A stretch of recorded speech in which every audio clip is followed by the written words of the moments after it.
Right, welcome to Raj news face to face కార్యక్రమానికి స్వాగతం. నేను మీ కార్తిక్. ఈరోజు మన గెస్ట్ గత 30 సంవత్సరాలుగా నిత్యం ప్రజల్లో ఉంటూ రాజకీయ నాయకుడిగా ఎన్నో ఉద్యమాలు చేసినటువంటి వ్యక్తి, అదేవిధంగా ఆపదలో ఉన్నా అంటే అనేక విధాలుగా ఆదుకునేటువంటి వ్యక్తి. ప్రస్తుతం మేడ్చల్ మల్కాజ్గిరి కాంగ్రెస్ పార్టీ జిల్లా అధ్యక్షులు హరివర్ధన్ రెడ్డి గారు మనతో ఉన్నారు. మరి మిగతా విషయాలు వారిని అడిగి తెలుసుకునే ప్రయత్నం చేద్దాం. నమస్తే అండి. ముందుగా ఫేస్ టు ఫేస్ కార్యక్రమానికి స్వాగతం. ఎలా ఉన్నారు? Best, beautiful. అంతేనా? ప్రస్తుతం కాంగ్రెస్ పార్టీలో కొనసాగుతురా? 100% జిల్లా అధ్యక్షుడిని.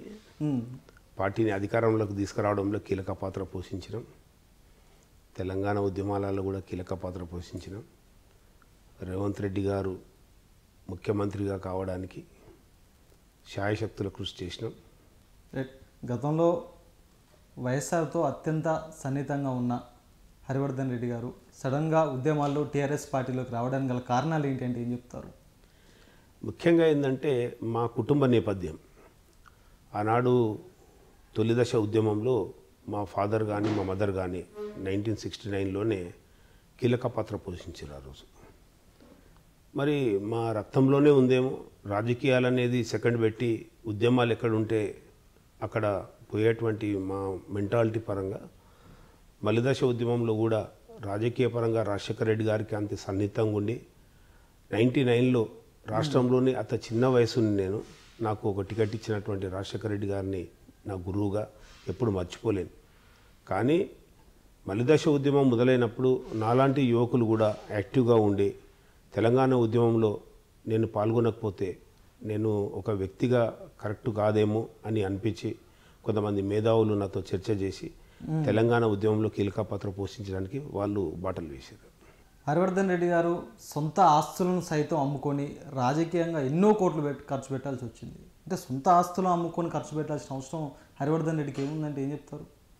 అదే ఇప్పుడు ఏంటంటే మేము బిజినెస్ పరంగా ఉన్నాము. ఒక రైతు బిడ్డగా ఎదిగి కూడా బిజినెస్ పరంగా చాలా బ్రహ్మాండంగా ఒక మంచి కంపెనీ పెట్టి కొన్ని వేలాది మందికి ఉద్యోగ అవకాశాలు కల్పించి రాజకీయ రంగంలో వచ్చిన తర్వాత అప్పుడు ఉన్నటువంటి పరిస్థితుల్లో డబ్బులు కూడా ఎవరి దగ్గర లేవు.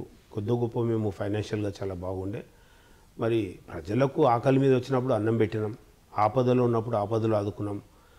ఖర్చులు వాళ్ళకు హాస్పిటల్స్ కానీ వాళ్ళ పెళ్ళిళ్ళు ఉన్నా కానీ వాళ్ళ సావులున్నా కానీ ఏదున్నా ఆ విధంగా చేరదీయడం జరిగింది. రెండోది ఏంటంటే నేను ఎక్కువ ఖర్చు పెట్టింది కూడా యువత మీద ఖర్చు పెట్టిన.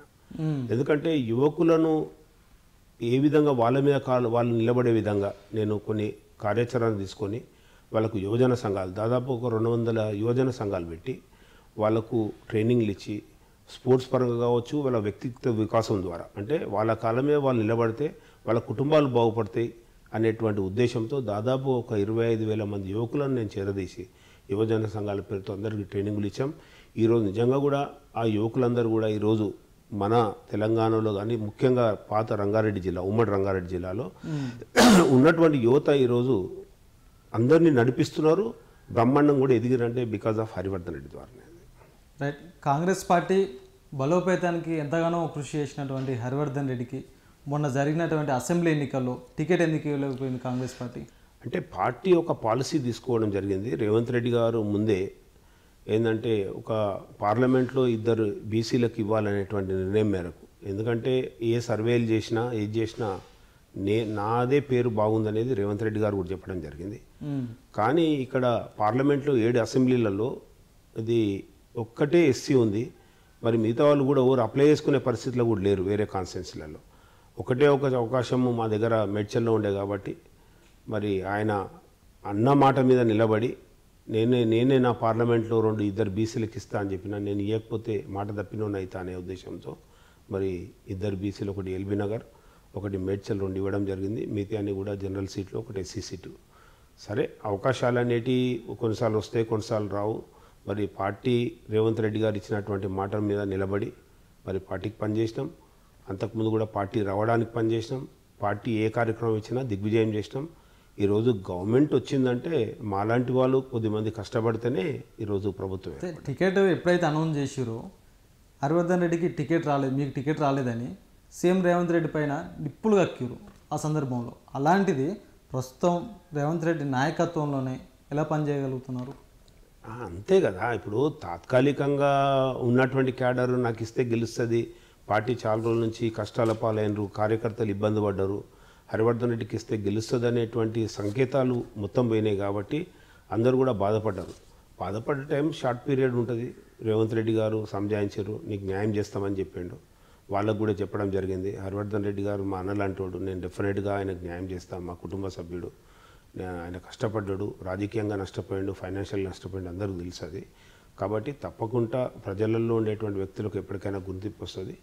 నేను కూడా ఏంటంటే పదవుల కంటే ఎక్కువ ఇంపార్టెంట్ ప్రజలకు దగ్గరగా ఉండాలి. ఇవాళ ప్రభుత్వం వచ్చింది, నాకు పదవి వచ్చిందా రాదనేది ఇంపార్టెంట్ కాదు, కానీ వచ్చినటువంటి అధికారాన్ని ప్రజల చింతకు చేరడానికి ఇలా ప్రభుత్వ ఫలాలు, ప్రభుత్వం ఇచ్చినటువంటి మాట, ప్రభుత్వం ఇచ్చినటువంటి 6 గ్యారంటీలను మేము ఇప్పుడు అప్పుల పాలైనటువంటి తెలంగాణను గాడిలో పెడుతున్నట్టు మా మంత్రివర్గం, మా ముఖ్యమంత్రి గాడిలో పెడుతూ మళ్ళీ ప్రజలకు ఇచ్చినటువంటి వాగ్దానాలను దగ్గర వాళ్ళకు చేర్చడంలో మేము కీలక పాత్ర పోషించాలి. మరి అదేవిధంగా అధికారులను కూడా అందరినీ సమన్వయం చేస్తూ ఒకవైపు అభివృద్ధి, ఒకవైపు సంక్షేమం, ఈ రెండు తీసుకుపోవాల్సిన బాధ్యత ఉంది. ఒకటి ప్రభుత్వమే కాదు, ప్రభుత్వ పరంగా వాళ్ళు చేసేది చేస్తారు, పార్టీ పరంగా మేము కూడా ప్రజలకు చాలా దగ్గరగా తీసుకెళ్ళాలి. వాళ్ళ కష్ట నష్టాల్లో ఉన్నప్పుడు వాటిని సరిదిద్దే ప్రయత్నం మేము తప్పకుండా చేస్తాం. కొంతమంది మీ అభిమానులు అయితే, మీ ఫాలోవర్స్ అండి ఏమంటారు అంటే, హరివర్ధన్కు జోకుడు రాజకీయాలు చేయడం రాదు, ఒక నాయకునికి గులాంగిరి కొట్టడం రాదు, కాబట్టి ఈరోజు హరివర్ధన్ అన్న రాజకీయంగా వెనకబడిపోయి ఉన్నాడు అనేసి అంటారు. ఇది వాస్తవేనా? అది వాస్తవం. ఎందుకంటే నేను రాజకీయ నాయకుని కంటే ఎక్కువ నేను ఉద్యమకారుని. అంటే ఎక్కడ ప్రాబ్లం ఉంటే, ఎక్కడ ప్రాబ్లం ఉంటుందో అక్కడ నేను ఉంటాను, ఎక్కడైతే కష్టం ఉంటుందో అక్కడ ఉంటాను, ఎక్కడైతే పేదరికం ఉంటుందో అక్కడ నేను ఉంటాను. కాబట్టి నేను ఎప్పుడు కూడా రాజకీయ నాయకులు ఇళ్ళకాడికి కానీ ఎక్కడ పోను. ఏదైనా పార్టీ ప్రోగ్రామ్ ఇస్తే పార్టీ ప్రోగ్రామ్ పోతా, పిలిపించేదన్నా మీద ఉన్న వాళ్ళు పిలిపించేదన్నా డిస్కషన్ చేయాలంటే మీటింగ్లకు పోతా తప్ప ఊరికే లీడర్ల దగ్గరికి వెళ్ళను. ఏదైనా సమస్యలు ఉంటే జనాలందరూ నా దగ్గరికి వస్తారు, వాళ్ళు అధికారులతో మాట్లాడడం, సమన్వయం చేయడం, వాళ్ళకు సమన్వయం చేస్తూ వాళ్ళ అవకాశాలు, వాళ్ళ పరిస్థితుల మీదకి నేను ప్రజల దగ్గరికి వెళ్తా, కానీ ఎక్కువ లీడర్ల దగ్గరికి నేను వెళ్ళను. సరే, ఉన్న వాటిలో ఇప్పుడు ఉన్నటువంటి రాజకీయాలలో అది మైనస్ ఉండొచ్చు, అయినా పర్లేదు, కానీ నేను దిగజార్చుకొని పోదలుచుకోలేను. పార్లమెంటు ఎన్నికల్లో కూడా మీకు మల్కాజ్గిరి నుంచి ఎంపీ టికెట్ ఎందుకు ఇవ్వలేదు, కొన్ని ఇచ్చిన పట్నం సునీత మహేందర్ రెడ్డి గారిని కూడా ఎందుకు గెలిపించుకోలేకపోయారు?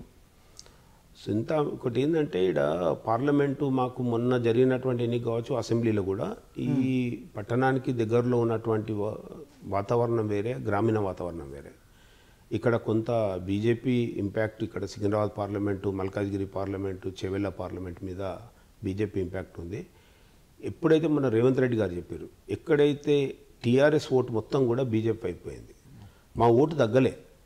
లాస్ట్ టైం రేవంత్ రెడ్డి గారికి ఏ విధంగా అయితే ఎంత ఓటు వచ్చిందో అంత ఓటు మాకు వచ్చింది. కానీ 9 లక్షల ఓటు వచ్చినటువంటి బీఆర్ఎస్ ఎప్పుడైతే 3 లక్షలకు పడిపోయిందో, ఆ 6 లక్షల ఓట్లు కూడా మొత్తం బీజేపీ అయిపోయినాయి. అంటే నేను గ్రామాలు తిరుగుతూ, నేను మొన్న చీఫ్ ఎలక్షన్ ఏజెంట్గా ఉన్నా, ఉండి నేను అన్నీ చూసిన, నేను మొత్తం అన్నీ తిరిగి చూసిన కాన్స్టిట్యున్సీలు అన్నీ. పొద్దున మార్నింగ్ 8:30-9 వరకు, 9:30, 10 వరకే ఎవరి టేబుల్ వాళ్ళకు ఉంది. అంటే TRS table separate, Congress separate, BJP separate ఉంది. మేము 11 o'clock తర్వాత మేము తిరుగుతూ ఉంటే 2 టేబుల్ ఒక దగ్గరకు వచ్చేసినాయి, ఒక దగ్గర నిలబడి ఇద్దరు కలిసి క్యాన్వసింగ్, టీఆర్ఎస్ అండ్ బీజేపీ ఒక దగ్గర ఉండి క్యాన్వసింగ్ చేసుకున్నారు. అంటే క్యాన్వసింగ్ చేయడం అంటే బీఆర్ఎస్ ఓటు మొత్తం కూడా చంపేసుకొని, వాళ్ళ పార్టీని చంపేసుకొని బీజేపీకి పంపించారు వాళ్ళని ఓటంతా కూడా. 2 పార్టీలు కుమ్ముకాయి 100%, అలా డౌటే లేదు. మా ఓటు అసెంబ్లీలో వచ్చినటువంటి vote, last time Revanth Reddy గారికి వచ్చినటువంటి పార్లమెంట్ ఓట్లలో మాకు సింగిల్ ఓటు తగ్గలే. కానీ 2 పార్టీలు ఒకటైనాయి కాబట్టి డెఫినెట్గా ఆ ఓటు ఇంపాక్ట్ మా మీద పడ్డది. అది ప్రాక్టికల్గా మేము ఫీల్డ్లో చూసినాం. నేను చీఫ్ ఎలక్షన్ ఏజెంట్గా తిరుగుతూ ప్రతి చోట చూసినా, ఎక్కడికి పోయినా కూడా బీజేపీ, బీఆర్ఎస్ 2 కండువలు వేసుకున్నటువంటి కార్యకర్తలు, నాయకులందరికీ ఎలాంటి ఇన్స్ట్రక్షన్స్ పోయినాయో తెలియదు, కానీ కంప్లీట్గా వన్ సైడ్గా ఇద్దరు కలిసి పనిచేసుకున్నారు. కాబట్టి బీఆర్ఎస్ ఓటు అంతా కూడా బీజేపీకి మళ్ళీంది, కాబట్టి ఈరోజు కాంగ్రెస్ పార్టీకి ఇక్కడ నష్టం జరగడం. రైట్. రానున్న రోజుల్లో కాంగ్రెస్ ప్రభుత్వంలో హరివర్ధన్ రెడ్డి గారు ఏ విధంగా భాగస్వామి కాబోతున్నారు? ఏదైనా నామినేటెడ్ పదవి వచ్చే అవకాశం ఉందా మీకు? దానికి రేవంత్ రెడ్డి గారే చూస్తారు. ఇప్పుడు మేము పోయి అడిగేది కూడా ఏమి ఉండదు. ఎందుకంటే మీరు రేవంత్ రెడ్డి గారు నన్ను మాట్లాడిన మనసులో నేనేమనలే కదా, నేను రేవంత్ రెడ్డి గారిని ఏమనలే. నేను రేవంత్ రెడ్డి గారు నన్ను పార్టీ, మా కార్యకర్తలు క్యాడర్ బాధపడ్డారు తప్ప, మళ్ళీ నేను పోయి కామారెడ్డిలో నేను రేవంత్ రెడ్డి గారికే పనిచేసిన. నేను 16-20 days నేను అక్కడే ఉన్నాను, కామారెడ్డిలో ఉన్నా.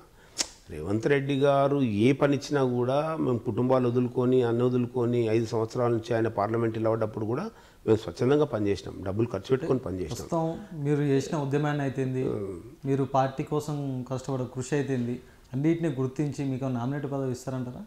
డెఫినెట్గా ఇస్తారని నేను అనుకుంటున్నాను. ఎందుకంటే మాలాంటి వాళ్ళకి ఇవ్వకపోవడం అనేది ఎవరు చూడరు కదా. ఇప్పుడు మేము పబ్లిక్ పనిచేయాలి, అందరూ కూడా వెయిట్ చేస్తున్నారు. అంటే ఎన్ని రోజులు కష్టపడి పనిచేసారు కదా, మాలాంటి వాళ్ళకు ఇస్తే కనీసం కొంత క్యాడర్కు గుర్తించినట్టు అవుతుంది, మళ్ళీ ప్రజలకు కూడా మంచి జరుగుతుంది. మాకు అధికారం రావడం అంటే ప్రజలకు అధికారం రావడమే, హరివర్ధన్ రెడ్డికి కాదు. పవర్ రావడం అనేది హరివర్ధన్ రెడ్డి కాదు. హరివర్ధన్ రెడ్డికి పవర్ రావడం అంటే కాంగ్రెస్ కార్యకర్తలకు ప్రజలకు పవర్ రావడమే.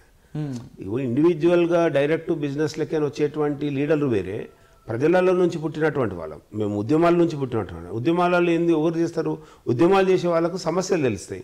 సమస్యలు తెలిసినటువంటి నాయకునికి పదవి వస్తే డెఫినెట్గా సమస్యలు పరిష్కారం అవుతాయి. సమస్యలు పరిష్కారం దిశగా ప్రయాణం చేస్తాం. ఒకవైపు అధికారాన్ని, ఒకవైపు నాయకత్వాన్ని, ఒకవైపు అధికారులను సమన్వయం చేస్తూ పోయేవాడే నాయకుడు. ప్రజలకు సమన్వయం చేస్తూ ప్రజల దగ్గరికి పాలన తీసుకెళ్లేవాడే నాయకుడు. ముఖ్యమంత్రి గారు ఒక్కరేం చేయలేరు కదా. ముఖ్యమంత్రి గారు మంత్రివర్గం ఏదైనా ఒక సిస్టంలో పనిచేస్తారు. ఆ తర్వాత ప్రజల దగ్గరికి వెళ్ళేది మేము. పార్టీ ఇచ్చినటువంటి కార్యక్రమాలను, అప్పుడేమో పార్టీ కార్యక్రమాలను వ్యతిరేకంగా, ప్రభుత్వ వ్యతిరేకంగా కార్యక్రమాలు చేసాము. ఇప్పుడు ప్రభుత్వకు అనుకూలమైనటువంటి మేము ఇచ్చినటువంటి హామీలను ప్రజల దగ్గర తీసుకెళ్ళాలి. అది చేసే బాధ్యత మళ్ళీ మా మీదే ఉంటుంది. కాబట్టి డెఫినెట్గా నాలాంటి వాళ్లకు మంచి గుర్తింపు ఉంటుందని నేను అనుకుంటున్నా. ఏదేమున్నా రేవంత్ రెడ్డి గారికి అన్ని తెలుసు. హరివర్ధన్ రెడ్డి గారు బయోడేటా వేయాల్సిన అవసరం లేదు. హరివర్ధన్ రెడ్డి గారి గురించి ఇంక రేవంత్ రెడ్డి గారు ఒక్కరే కాదు, ఎవరైనా కూడా పార్టీలో ఉన్నటువంటి మంత్రులు అందరూ కూడా నా గురించి, నా వ్యక్తిత్వం, నేనేందనేది, నా బ్యాక్గ్రౌండ్ ఏందనేది అందరికీ తెలుసు. డెఫినెట్గా మంచి జరుగుతుందని ఆలోచిస్తున్నా. ఆ మంచి కూడా ప్రజల కోసమే, ఆ మంచి కూడా పార్టీ కోసమే. వాళ్ళు ఇచ్చినా పార్టీ ఇట్లే పనిచేస్తా, వాళ్ళు ఇవ్వకున్నా పార్టీ పదవి ఉంది కాబట్టి డెఫినెట్గా పార్టీ కోసం పనిచేస్తా, ప్రజల కోసం పనిచేస్తా. రైట్. మీరు టీఆర్ఎస్ పార్టీలో ఉన్నప్పుడు మాజీ మంత్రి మల్లారెడ్డి మీరు సొంత అన్నదమ్ములు లెక్క ఉండేది. మీరు ఎప్పుడైతే టీఆర్ఎస్ నుంచి బయటకు వచ్చారో కాంగ్రెస్ పార్టీలకి, రేవంత్ రెడ్డి మీద అనుచిత వ్యాఖ్యలు చేసినటువంటి మల్లారెడ్డిని పిట్టను విసుకున్నట్టు విసుకుతాను వ్యాఖ్యలు చేశారు. ఆ మల్లారెడ్డిని ప్రస్తుతం గవర్నమెంట్ మీది, పార్టీ మీది, అధికారం మీది, మరి మల్లారెడ్డిని ఎప్పుడు విసుకుతారు? ఒక్కటి ఏంటంటే వ్యక్తిగతంగా నాకు ఎవరితో ఏం లేదు, నాకు వ్యక్తిగతంగా. అయితే మల్లారెడ్డి అనేటువంటి వ్యక్తి ఒక బిజినెస్ మ్యాన్. ఆయన బిజినెస్ కోసమే పని చేసుకుంటాడు. రాజకీయం కూడా ప్రజల కోసం పనిచేయలే, ఆయన బిజినెస్ కోసమే వచ్చాడు.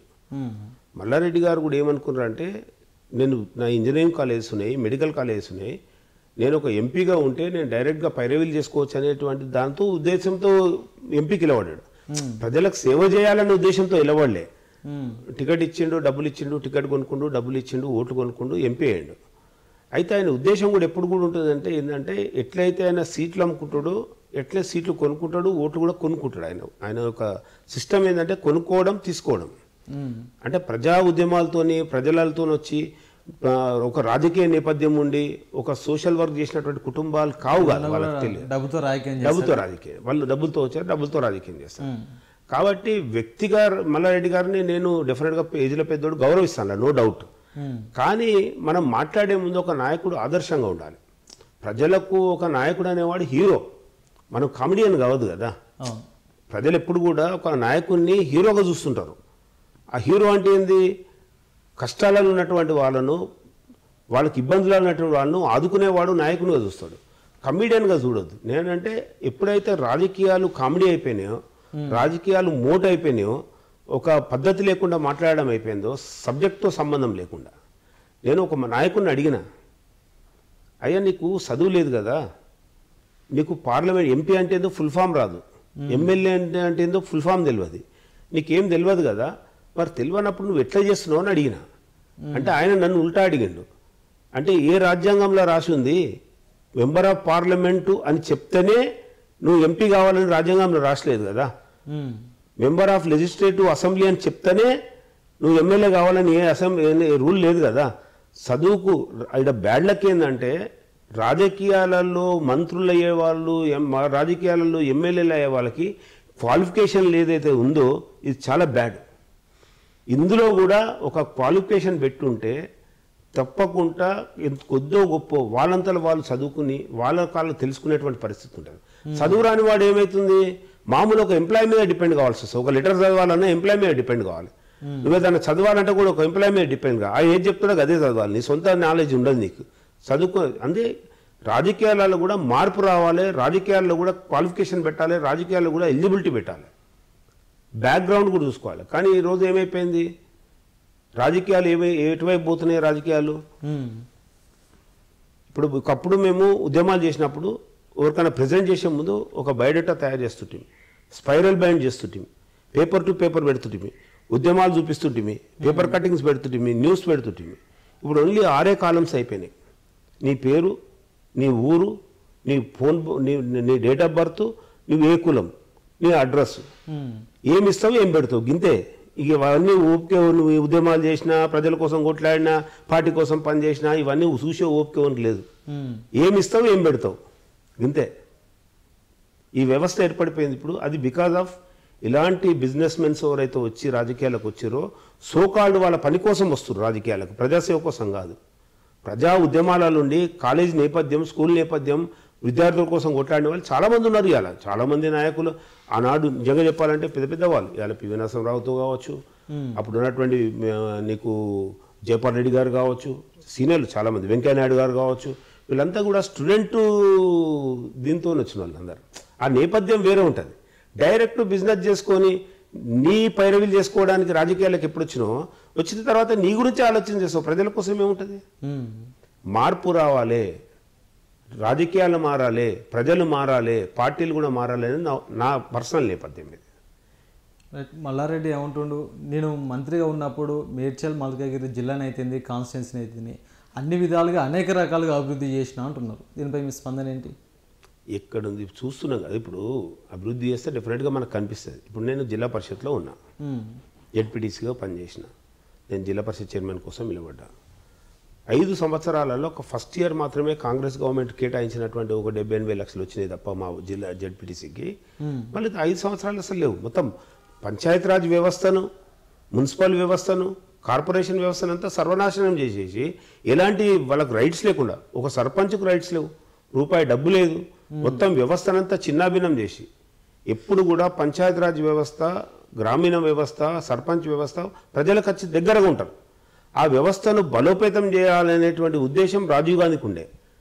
అందుకే మా దగ్గర కాంగ్రెస్ పార్టీలో పంచాయతీరాజ్ సంఘటన అనే ఒక విభాగం ఉంటుంది. మాది పార్టీలోనే పంచాయతీరాజ్ సంఘటన అనేటువంటి విభాగం ఉంటుంది. అంటే అలాంటి ఒక వ్యవస్థని మొత్తం భ్రష్టు పట్టించి నాశనం పట్టించేసారు. పేరుకే రాజ్యాంగంలో ఉన్నటువంటి ఒక సర్పంచ్, రాజ్యాంగంలో ఉన్నటువంటి ఒక ఎంపీపీ, రాజ్యాంగంలో ఉంది కాబట్టి ఒక జెడ్పీటీసీ తప్ప వాళ్ళకి ఎలాంటి రైట్స్ లేవు, ఎలాంటి ఫండ్స్ లేవు. మరి ప్రజలకు ఎట్లా చేరుతుంది? ప్రతిదీ ప్రభుత్వం చేయలేదు కదా. అంటే ఏదేమున్నా షోపుటాప్ రాజకీయాలు అయిపోయినాయి, మైక్ పట్టుకుంటారు, మాట్లాడతారు, సోషల్ మీడియా అయిపోయింది. ఏ చిన్నది చేసినా కూడా 10 సార్లు చూపించుకోవడం తప్ప వాస్తవాలకు చాలా దూరంగా బతుకుతున్నాం మనం. మల్లారెడ్డి ఆయన వ్యాపారం మీద అయితేంది, ఆయన ఆస్తుల మీద అయితేంది, కాంగ్రెస్ ప్రభుత్వం అక్రమంగా కేసులు పెట్టి ఇబ్బందులకు గురి చేస్తుంది అనేసి అంటున్నారు. దీన్ని ఏ విధంగా చూస్తారు మీరు? ఇక ఒకటి చెప్పాలి, ఎవరి పాపం వాళ్ళకి పడుతుంది. ఇప్పుడు అక్రమంగా చేసిందనే దానికి వ్యవస్థ ఉంది. వ్యవస్థ ఏ వ్యవస్థ పనిచేసుకుంటూ పోతుంది. అధికారంలో ఉన్నప్పుడు ఆపుకోవచ్చు. అధికారం పోయింది కాబట్టి డెఫినెట్గా ఏ వ్యవస్థకు ఆ వ్యవస్థ పనిచేస్తుంటుంది. అంత పని కట్టుకొని ఆయన మీద పనిచేసేంత టైం ఎవరి దగ్గర లేదు, మా దగ్గర లేదు. నేను జిల్లా అధ్యక్షుని కూడా, నాకు అసలు ఎవరి మీద కక్ష కట్టి చేయాల్సిన అవసరం లేదు. కానీ ఏ రాజ్యాంగం, మాకు ఉన్నటువంటి చట్టాలు ఏవైతున్నాయో ఏ చట్టం అది పనిచేసుకుంటూ పోతుంది. కొన్ని రోజులు ఆపుకోవచ్చు, ఆయన అధికారం ఉండదు కాబట్టి ఆపుకోవచ్చు. ఇవాళ ఆగే పరిస్థితి ఉండదు కదా. కక్ష కట్టి చేసేంత టైం కూడా గవర్నమెంట్ దగ్గర లేదు. రేవంత్ రెడ్డి గారు అట్లా ఆలోచించే సమయం కూడా లేదు ఆయన దగ్గర. రైట్. త్వరలో మాజీ మంత్రి మల్లారెడ్డి కాంగ్రెస్ గూటికి రాబోతుండని కొంచెం ప్రచారం జరుగుతుంది. ఒకవేళ ఆయన కాంగ్రెస్ గూటికి వస్తే వెల్కమ్ పలకడానికి హరివర్ధన్ రెడ్డి రెడీగా ఉందా? పార్టీ నిర్ణయం వరకు మా సొంత నిర్ణయాలు ఏముండవు. పార్టీకి ఏది అవసరం కావాలి అన్నప్పుడు డెఫినెట్గా పార్టీ చేసుకునే నిర్ణయానికి మేము కట్టుబడి పనిచేస్తాం తప్ప మా ఇండివిజువల్ డిసిషన్స్ ఏముండవు. పార్టీ ఏ నిర్ణయం తీసుకున్నా మేము కలిసి పనిచేస్తాం అంతే. ప్రస్తుతం కాంగ్రెస్ గవర్నమెంట్ ఫెయిల్యూర్ గవర్నమెంట్ అనేసి అటు బీఆర్ఎస్ బీజేపీ వర్గాలు విమర్శలు చేస్తున్నాయి. దీన్ని ఏ విధంగా చూస్తారు? వ్యవస్థలను కుప్పగూల్చిందే వాళ్ళు. ఇవాళ మేము సర్దుకోవడానికి ఇంత టైం పట్టడానికి కారణం అయిందే వాళ్ళు. అప్పులపాలు చేసి విధ్వంసం చేసి తెలంగాణని 16,000 కోట్ల బడ్జెట్తో అదనపు బడ్జెట్తో ఉన్నటువంటి తెలంగాణని 7 లక్షల కోట్ల అప్పులతో చేసి పెట్టినటువంటి తెలంగాణని ఇవాళ గాడిలో పెట్టడానికే మాకు 6 నెలలు పట్టింది. ఇప్పుడు డెఫినెట్గా మేము ఇచ్చినటువంటి అన్ని వాగ్దానాలు పూర్తి చేస్తాం. ఇవాళ ఆగస్ట్ 15లోగా రైతుల రుణమాఫీ చేస్తాం. వీళ్ళు మాట్లాడేటువంటి మాటలు ఆగే పరిస్థితి లేదు. ఇచ్చిన 6 గ్యారెంటీలు అమలైతే 100% చేస్తాం కదా, 100%. ఒక నెల 2 నెలలు అటు ఇటు కావచ్చు కానీ డెఫినెట్గా 100% చేస్తాం. కాకుంటే ఏంటంటే ఎక్కడైతే మాకు లేని వాళ్ళకు ఏదైతే గుట్టలకు రాళ్ళకు కూడా రైతు బంధు ఇచ్చి ఎన్ని స్కాములు ఒక స్కీమ్ పెట్టిరంటే దాని ఇంకా ఒక స్కామ్, గొర్రెల స్కామ్, రైతు బంధు స్కామ్, దళిత బంధు స్కామ్, పోలవరం అంటున్నా ఇది మన కాళేశ్వరం స్కామ్. ఈ విధంగా ఏ ప్రాజెక్టు తీసుకున్నా అన్ని స్కామ్లే. ఇవాళ ఆర్టీసీని చిన్నభిన్నం చేసేసారు, ఆర్టీసీ ఆస్తులను కుదవబెట్టిండ్రు. అంటే ఒక్క వ్యవస్థ కాదు, నువ్వు ఎలక్ట్రిసిటీ తీసుకో, అగ్రికల్చర్ తీసుకో, ఇక్కడ చూసుకున్నా అప్పులపాలు అయిపోయింది. దీని ఒకవైపు సరి చేసుకుంటూ ఒకవైపు ఎక్కడైతే మనకు దుబారా అవుతుందో ఆ దుబారా ఖర్చు తగ్గించుకొని పోవడానికి ప్రభుత్వం ప్రయత్నం చేస్తుంది. రైట్. మీరు నియోజకవర్గంలో కానీ జిల్లాలో కానీ అనేక మందికి అనేక రకాలుగా సేవలు చేస్తున్నారనేసి పబ్లిక్ అంటున్నారు. అసలు ప్రజలకు మీరు అందిస్తున్నటువంటి సేవలు ఎలాంటివి? అపోజిషన్లో ఉన్నప్పుడు పోరాటాల ద్వారా పనిచేసినాం. ఏదైనా సమస్య ఉందంటే సమస్య దగ్గరికి వెళ్తుంటే. ఇప్పుడు ఏంటంటే అధికారం కాంగ్రెస్ పార్టీ ఉంది కాబట్టి అధికారులతో సమన్వయం చేసుకుంటూ ఎవరైనా సమస్య మీద వస్తే ఎక్కడ సమస్య ఉంటే అక్కడ అధికారులతో సమన్వయం చేస్తూ వాళ్ళకి పనిచేస్తూ పోతున్నాం. డెఫినెట్గా ప్రజల మధ్యనే ఉంటాం, ప్రజల కోసం ఉంటాం, ప్రజల కోసమే పనిచేస్తాం. కాంగ్రెస్ పార్టీకి మంచి పేరు తేవడానికి రేవంత్ రెడ్డి గారు చేస్తున్నటువంటి కష్టం, 18 గంటలు కష్టపడుతున్నారు రేవంత్ రెడ్డి గారు. ఆయనకు చేస్తున్న దాంట్లో అందరం కలిసి ఎంతో ఉడతా భక్తిగా ఎవరి చేతనైతే అంత పనిచేస్తూ పార్టీకి మంచి పేరు తెచ్చడానికి డెఫినెట్గా ప్రయత్నం చేస్తాం. చివరిగా మీ రాజకీయ నేపథ్యం లాంటిది? నాకు రాజకీయ నేపథ్యం అనేది సెకండ్ థింగ్. ఫస్ట్ అనేది నా సేవ. హరివర్ధన్ రెడ్డి అనేటువంటి ఒక పేరు, హరివర్ధన్ రెడ్డి అనే ఒక బ్రాండ్, హరివర్ధన్ రెడ్డికి వ్యక్తిగతంగా పార్టీతో సంబంధం లేదు. నేను వ్యక్తిగానే అందరూ తెలుసు.